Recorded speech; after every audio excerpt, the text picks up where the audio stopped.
আজকে আমি আপনাদের সঙ্গে মজাদার এগ রাইস রেসিপি শেয়ার করব। এর জন্য প্রথমে আমি এখানে তেল দিয়ে দিয়েছি, এরপর আমি 2টা ডিম দিয়ে দিয়েছি। আপনার চাইলে এর থেকেও বেশিও নিতে পারে। এটা দেওয়ার পর ভালোভাবে ভেজে নিতে হবে। এভাবে 10-12 মিনিট ভালোভাবে ভেজে নেওয়ার পর এখন আমি ডিমটা উঠিয়ে নেব। যখন এরকম ভাজা হয়ে আসবে তখন আপনারা ডিমটা উঠিয়ে নেবেন। উঠিয়ে নেওয়ার পর আমি আবারও একটু তেল দেব। তেল দেওয়ার পর এখানে কিছুটা সিদ্ধ আস্ত ডিম দিয়ে ভেজে নেব। আপনার চাইলে নাও নিতে পারেন, এটা আপনাদের ইচ্ছা। এই ডিমটা ভালো মতন ভাজা হয়ে গেলে পরে আমি ডিমটা উঠিয়ে নেব। ডিমটা ভালোভাবে ভাজা হয়ে গেছে, এই তো আমি ডিমটা উঠিয়ে নেব। উঠিয়ে নেওয়ার পর এখন আমি ওই তেলের ভিতরে 1 চামচ পরিমাণ ঘি এবং আদা রসুন কুচি দিয়ে দেব। দেওয়ার পর 1 মিনিট মতন ভালোভাবে ভেজে নেব। ভেজে নেওয়ার পর এরপর যে আমি এখানে হাফ কাপ পরিমাণ পেঁয়াজ কুচি দিয়ে দেব।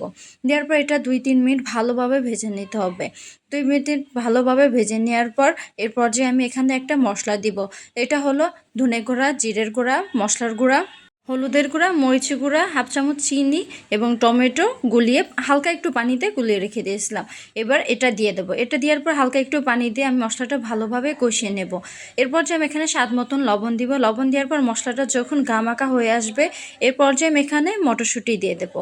আপনারা চাইলে এটা দিতেও পারেন, না চাইলে নাও দিতে পারেন। এর বদলে আপনারা অন্য কোনো সবজিও দিতে পারেন। এটা ভালোভাবে ভেজে নেওয়ার পর এরপর যে আমি এখানে বাসমতি চাল দিয়ে দেবো। চালটা দেওয়ার পর এখানে 3-4 মিনিট ভালোভাবে নেড়ে নিতে হবে। ভালোভাবে নেড়ে নেওয়ার পর এরপর যে আমি এখানে পানি দিয়ে দেবো। আমি এখানে গরম পানি দিয়েছি, গরম পানি দিলে তাড়াতাড়ি হয়ে যাবে। এভাবে ঢাকনাটা ঢেকে ভালোভাবে শুকিয়ে নিতে হবে। যখন প্রায় পানিটা শুকিয়ে আসবে এরপর যে আমি আবারও একটু লবণ দিয়ে ভালোভাবে নেড়ে নেব, যাতে করে লবণটা সমস্ত জায়গায় ছড়িয়ে যায়। এভাবে ভালোভাবে নেড়ে নেওয়ার পর এরপর যে আমি ভেজে রাখা ওই সিদ্ধ ডিম দিয়ে দেব।